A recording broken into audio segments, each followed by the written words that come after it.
లింగ భైరవి దేవిని ఆడవాళ్ళు పూజించవచ్చా? ఒకవేళ పూజించాలి అనుకుంటే ఎటువంటి జాగ్రత్తలు తీసుకోవాలి? ఇందాక చెప్పినట్టుగా ఉగ్ర స్వరూపం, ఉన్మత్త స్వరూపంలో ఉన్నటువంటి అమ్మవారి దేవతా స్వరూపాలు అవ్వచ్చు, శక్తి స్వరూపాలైనటువంటి దేవీ దేవతలు అవ్వచ్చు. వీటి యొక్క ఉపాసన పూజాది క్రతువులు అన్నటువంటివి జాగ్రత్తగా చేయాలి. స్త్రీలు పాటించనవచ్చు. ఎందుకో తెలుసా? అఘోరతత్వంలో చాలామంది సద్యోజాతం, వామదేవం, ఈశాన, తత్పురుష, అఘోరం అన్నటువంటి పరమేశ్వరుడి యొక్క పంచముఖాలకు సంబంధించిన అఘోరతత్వాన్ని ఆశ్రయించిన ఎంతోమంది మహిళలు, నాగసాధువులు చాలామంది ఈ అఘోరతత్వానికి సంబంధించినటువంటి స్థితిగతుల్లో వాళ్ళు ఈ పూజాది క్రతువులు చేస్తూ ఉంటారు. ఇవి జరుగుతూ ఉంటాయి. కానీ ఒక నిర్దిష్టమైనటువంటి నియమితమైనటువంటి క్రియల్లో స్త్రీలకి నిషిద్ధమైనటువంటి రోజులు కొన్ని ఉంటాయి. ఆ నిషిద్ధమైనటువంటి క్రియలు లేనటువంటి వయసులో బాలబాలికలుగా ఉన్నప్పుడు ఇవి చేయొచ్చు.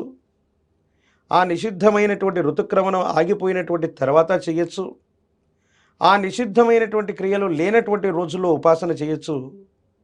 కానీ ఇంటి ప్రాంగణంలో చేయటం అన్నటువంటిది మాత్రం చాలా ఇబ్బంది కలిగించేటువంటి స్థితిగతి. అటువంటి విశేషవంతమైన బీజాక్షర సమన్వితం, మహోన్నతమైనటువంటి ఇటువంటి లింగ భైరవి, ఉన్మత్త భైరవి, తీక్షణమైనటువంటి ఈ మంత్రాలను పఠించడం, ఉపాసన చేయటం వల్ల శరీరంలోని సున్నితమైనటువంటి గ్రంథుల మీద వీటి యొక్క ప్రభావం ఉంటుంది.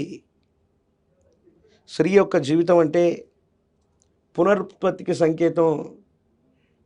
84 లక్షల చరాచర జీవకోటిలో ఒక మనిషిని పోలిన మనిషిని ఏర్పడాలన్నా, ఒక పక్షిని పోలినటువంటి పక్షి ఏర్పడాలన్నా ఈ ప్రకృతిలో స్త్రీయే కారణం. కాబట్టి తన యొక్క ఆరోగ్యం, తన యొక్క ఆత్మశక్తి వీటి మీద తీక్షణమైనటువంటి ప్రభావం ఉంటుంది. కాబట్టి ఈ జాగ్రత్తలన్నీ తీసుకొని ఈ నిషిద్ధం కానటువంటి స్థితిగతుల్లో కుటుంబంతో లేకుండా బ్రహ్మచర్యాన్ని ఆచరణ చేస్తూ తప్పకుండా పూజాది క్రతువు చేయొచ్చు. కానీ గురుముఖత మాత్రమే ఇటువంటి విద్యలు తెలుసుకోవాలి. గురుముఖత మాత్రమే ఇటువంటి విశేషవంతమైన మూలమంత్రాన్ని సాధన చేయాలి. ఎవరికి వాళ్ళుగా సాధన చేయటం కూడా అది తప్పే అవుతుంది.